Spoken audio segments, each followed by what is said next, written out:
Ek kry hom jammer in die sin dat hy nou baie seer het, want hy's baie goed opgedonder baie keer.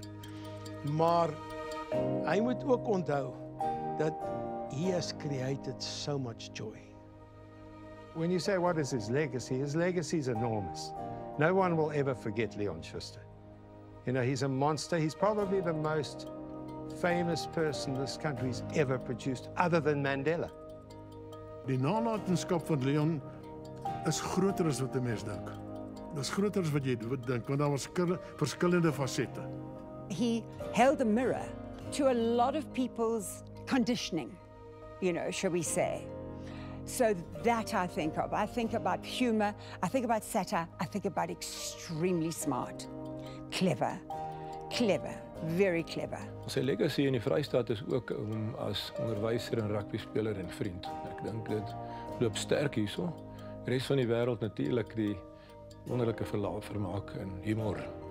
Die oorgang na demokrasie, saam met al daai amptelike ratte wat moes draai. Leon het daar 'n baie belangrike rol gespeel.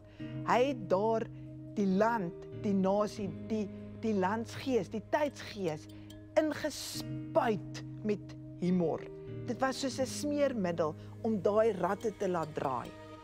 Sy passie vir rugby en vir Suid-Afrikaanse rugby en ek dink sy nalatenskap in my oë gaan wees. Hy het van Suid-Afrika probeer 'n beter plek maak.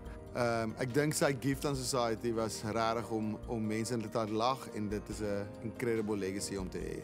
I know, legacy is a big word. It really would be, but he can be so proud of himself because he followed obviously his own intuition, which a lot of people don't do.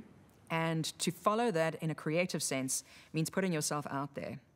Our industry is very, very difficult. And I think to be as successful as he has and to work off of each success for decades, I mean, he's spent his life, he's devoted his life to this industry and to entertaining South Africans.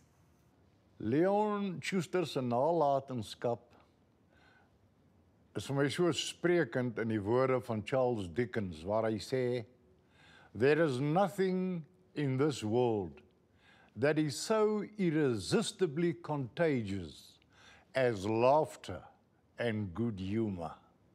En dit is vir my sprekend van Leon, want hy het almal aangesteek. Hy het almal laat lag. Hy laat lag almal tot vandag toe nog.